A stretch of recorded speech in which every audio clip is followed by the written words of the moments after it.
All right. Post historic Pauper ladder recap, deck tech, general thoughts on green. Week one, I was playing actually Gruul Groff, so I was more invested on Bayou Groff, um, Anarchomancer, using cards like Savage Swipe to accelerate the Knoll Hunter. So you could go, like you know, turn one something, turn one elf generally, turn two, um, turn two an Archomancer, reduce the cost of a Groff or a Hunter, and play that out for one mana. And then next turn, you could Savage Swipe on one of your two-twos, um, make that Hunter a 4/4, and because you're attacking with six, you're basically swinging through for seven on that turn, and then Knoll's kind of off to the races, or your Groff is off to the races. Same thing where you want to protect it with Snakeskin or Tameo Safekeeping. I played against Gruul Chatterstorm, and I think I was just a little too aggressive for that deck. Um, I think it's a pretty favorable matchup for an aggressive deck. So um, got week one under my belt with a Gruul version of the deck, and then we got um, Elvish Mystic. So I think this has kind of changed where green is at. So I think that green can really be more of an aggressive deck now. Jewel Thief certainly has helped in that regard too. It's a super solid card, but Elvish Mystic is just really good, and getting you the the density of one mana dorks that can accelerate you into 3 mana on turn two, and then 5 mana on turn three. So you've got a really good structure and a good amount of consistency that you're going to see that fairly often in your games. And that's really what the deck was built on, as being an old school, straight up green beatdown deck that plays creatures that are above the curve, bigger than anything else. Um, Gnarlid Colony being a 6/6 for 5 on turn 3 is really tough for people to deal with, especially since Unholy Heat got rebalanced to be worse when Gnarlid Colony got rebalanced to be better. So black removal can be a problem, but red kind of, it isn't much of a threat to you anymore. There are some times where they can still get you, but they've got a double spell, and that really expends a lot of resources on their end. Um, so I think green is a really solid option to be aggressive, and up until this point, it had been much more mid-range, more value-oriented, and rightfully so. I think that's still really solid and has been on Historic Pauper with Owlbear, Sultai Packmate, Elvish Visionary, Trumpeting Herd. You throw those cards in, the deck pretty much makes itself from there. They're all really solid cards. But I think you now have kind of like a clear path towards a more aggressive deck and a more value range deck. And generally, the value range deck is something that you can pair with a second, third, fourth color, even. Mana fixing is really good. And I think you're going to see kind of the two. The two styles branch out a little bit. Jewel Thief and Migratory Greathorn are really great fixing, so I think that this is not only a good place to start for mono green aggro, but if you're looking at two color aggro. In particular, I think Gruul will be really good, just because you've got the new Helion that's, effectively you can turn it into like a 1 mana 5/5 really quickly, and just kind of keep the pressure on by throwing out a ton of big threats, and your opponent's just not going to have enough removal to get rid of them. And if they do have removal and you have the protection spell, um, it's pretty much game over. So um, I think that that's where you're kind of seeing this divide in what green is capable of now in Historic Pauper. Um, So I think so. First week I had Gruul versus Gruul, and I was just the aggressor in that one. And then from there on out, I just switched to monoGREEN, um, and kind of short up the deck list a little bit. And I played against Grixis control deck. They just didn't really get enough removal. They had a couple removal spells in the first game, but I had timely protection, and when they didn't draw any more and they couldn't get any real threats in my way, to stop me, then that was pretty much it. I played against Dimir Fairies, which fairies and ninjas. So that was a little tough. I think I made a couple of bad decisions in that game, but overall, um, being on the play or being the aggressor early in that match is really important, because if you can have mana up and react to their removal, keep your guys protected. Your guys are just bigger than everything they put out. They essentially start having to like double block, and then if you you know blow out the ram throughs on the important threats and protect your guys, there's not much they can really do about that. Played against Rakdos Madness. That was a really interesting matchup.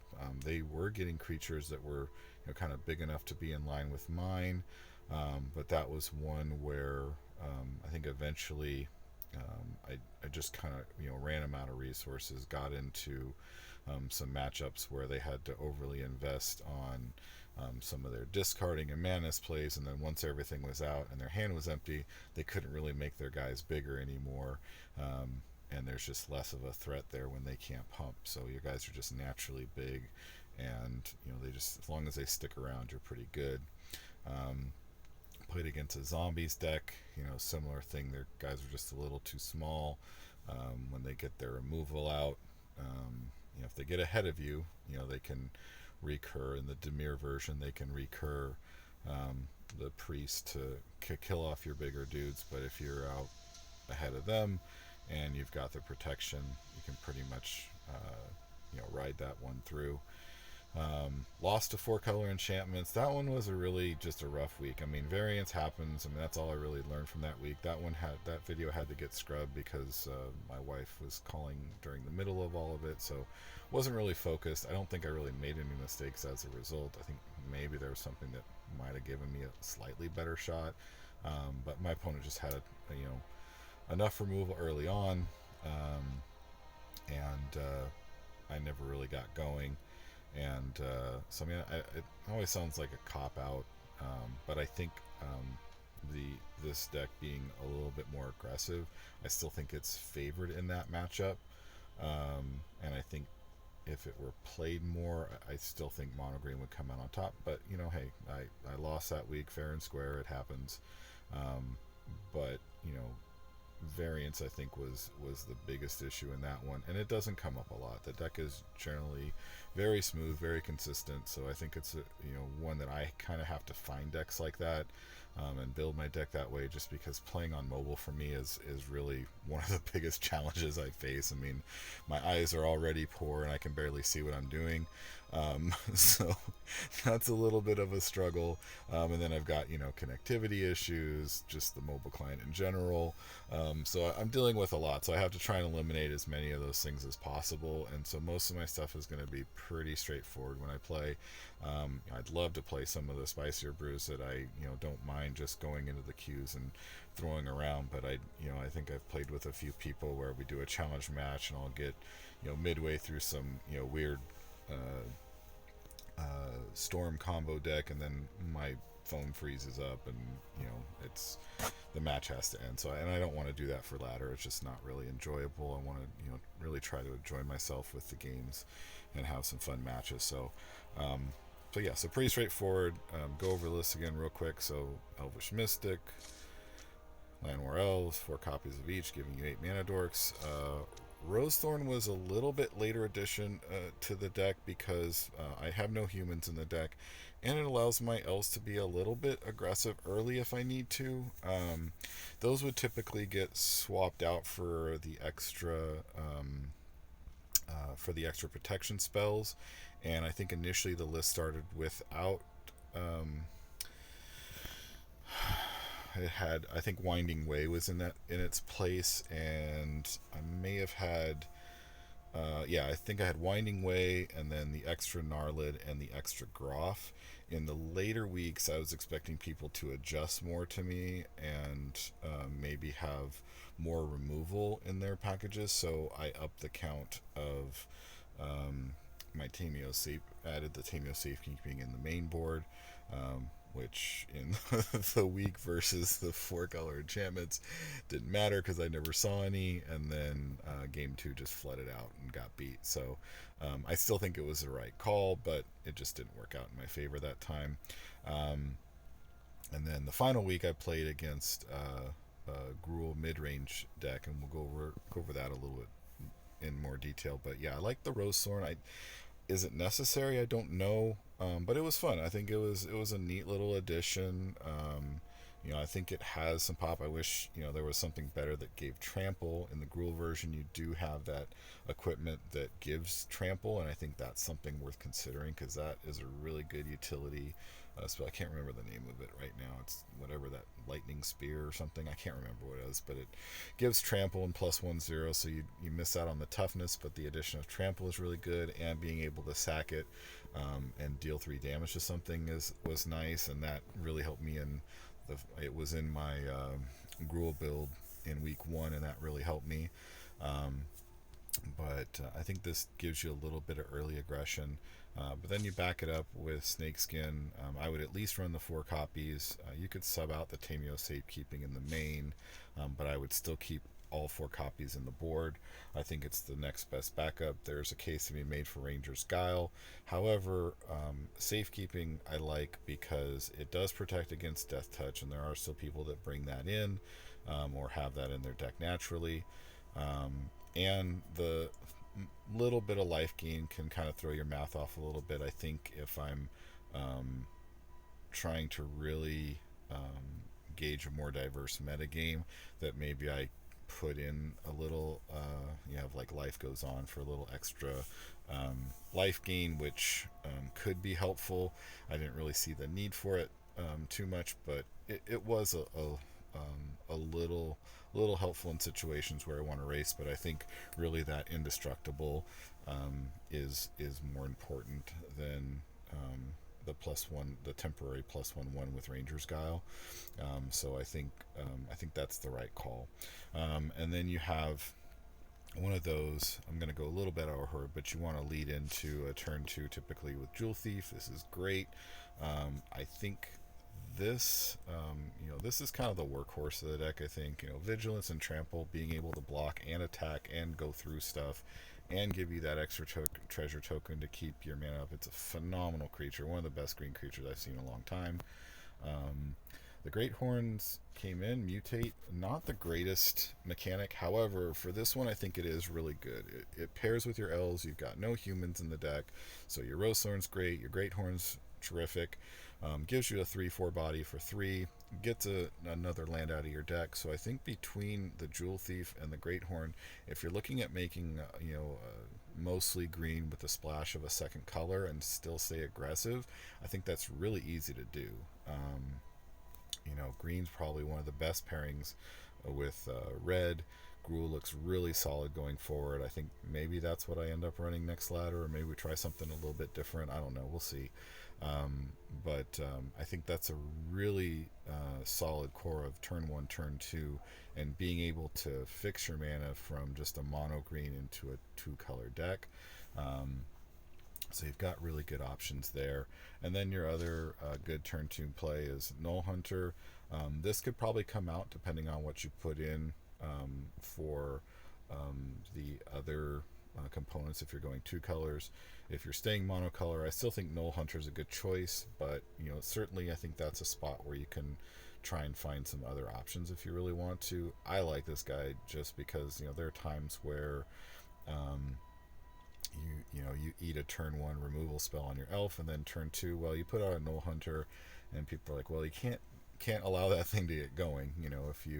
If you put a Rose Thorn on it and you get it pumped up by a Kashak. Well, now it's a 7-6, you know, and it's all of a sudden, so it can still get really beefy really fast, and it's going to keep just getting out of control unless they can deal with it. So it is something that it can run away with things.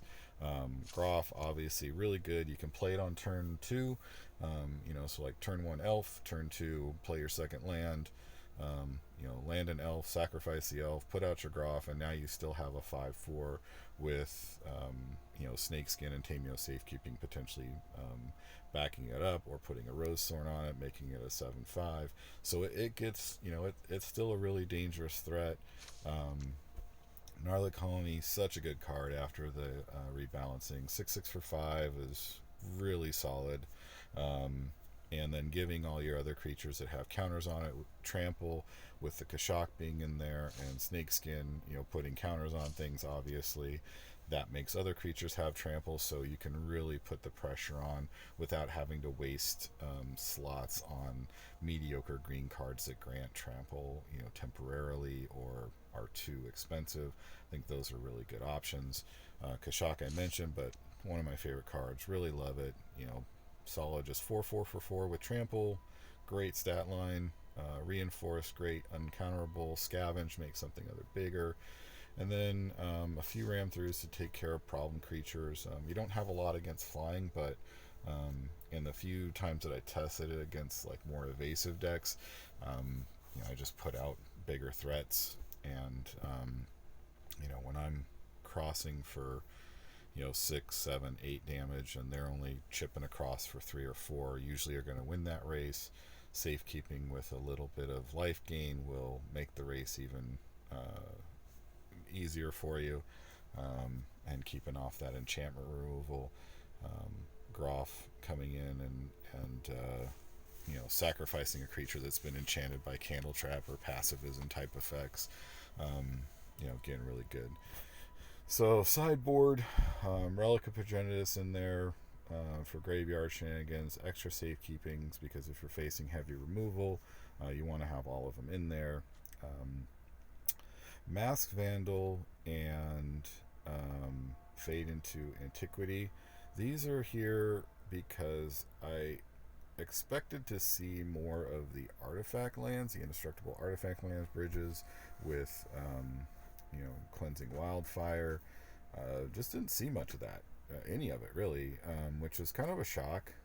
That's really solid. I just don't know that maybe we haven't explored it enough in Historic Pauper, so I expect that to probably show up at some point. I don't think that's coming out, because you want to have things that can exile those artifact lands, and being able to accelerate into 3 mana makes Fade into Antiquity a really good counter for it, because if you hit them early on and eliminate those bridges, that can kind of shut down their engine a little bit, shut down their mana, really be disruptive. And then Mass Vandal also doing double time there. So there's a few things to play with. The Gnarly Colony and Groff just kind of were in the sideboard because I just didn't need the 4th copy of them. Sometimes I want to bring in the extra Groff, but I think 3 Gnarlid seems fine. But there are some matchups, like in Affinity, you want to have that 4th Gnarlid because you want to have a 6/6 to combat the Gear Seeker Serpent. You want to be able to throw a threat that you don't have to have a pump to beat their 5/6, because that can stall you up pretty good. So it's good to have a Gnarly Colony that every time it's going to kill it and it's going to survive. So they just kind of stayed in there, but I never saw Affinity, so that wasn't really a big deal. And then extra fight spells, well, not fight spells, I guess bite spells, so Ram Through and Master's Rebuke, instant speed, important. Ram Through, obviously the better of the two, but having a few extra ones to give you some removal capability. And then Thwart the Enemy. So this is one I mentioned a little bit earlier about the mid-range. So before, I don't know that this was a great option. It is a really solid card, but it wasn't so great in where green was always mid-range, because everything is just kind of even And it's not necessarily that terrific when you're just even, because you're not getting rid of as much stuff when the board gets stalled. Kind of see it in the last match I had.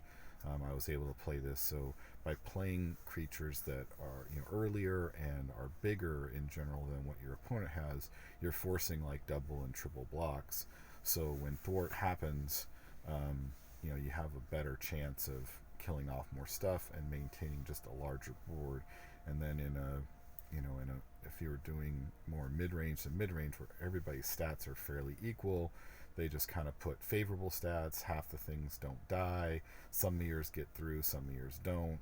And it's just kind of like a delaying tactic for one turn, so it's just not as effective. But now that green has the option to get bigger faster, and really punish double and triple blocking, thwart the enemy becomes a much more viable option. In some matchups, like even versus sometimes mono white, where they get a little bit bigger on the toughness side and they want to stack up some of their defenders sometimes to double and triple block you there. You can really get a big blowout, so they can't crack back with any evasion. And so that kind of takes care of the problem itself. So there's still some room to play with it. I mean, I would never claim to be putting out an optimal list. Just kind of the one I feel most comfortable with, covers the things that I was expecting. Certainly have to get more familiar with the format in Historic to know what changes need to be made. But I think this was a really good opportunity to showcase kind of like that green is now has like kind of multiple avenues to go through. You can play the value game, which is still really amazing.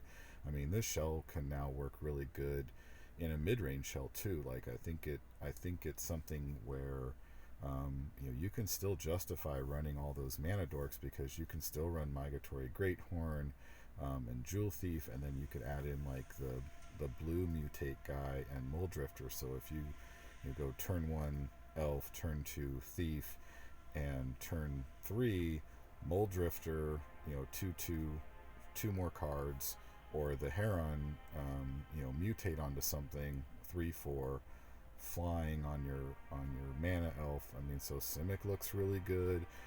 Gruul looks really good for aggressive styles with the Hellion. You know, Anarchomancer really solid.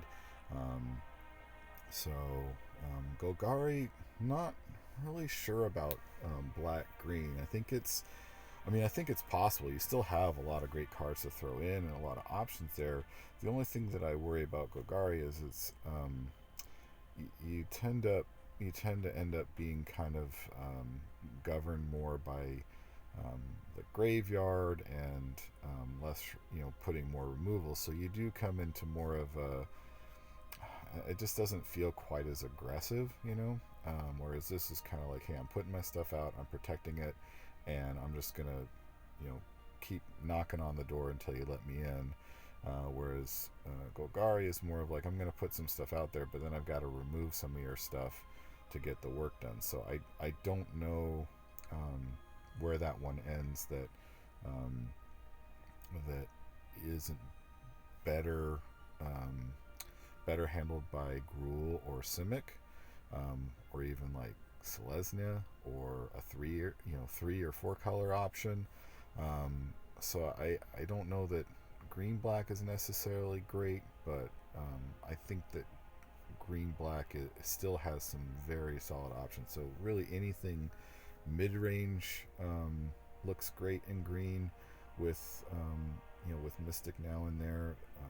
There's a lot of new options that kind of open up. You can be a lot more aggressive if you want to do a hexproof deck. I mean, turn 2 hexproof creature, that's gonna be pretty difficult for your opponent to deal with, because that now means that you can turn 3 buff it and get it out of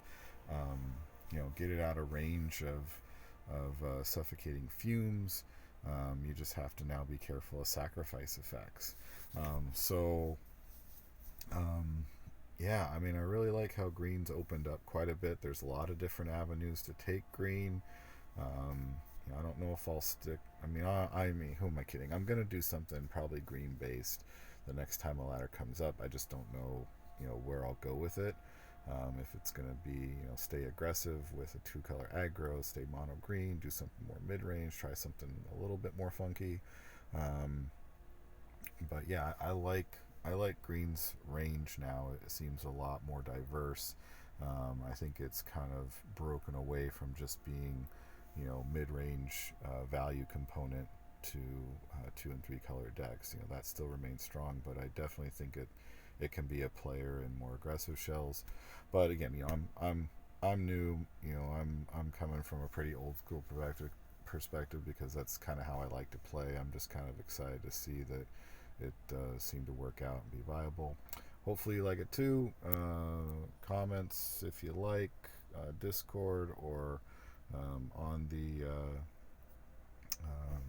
on the channel. But yeah, hope you enjoyed, and I'll check you out later.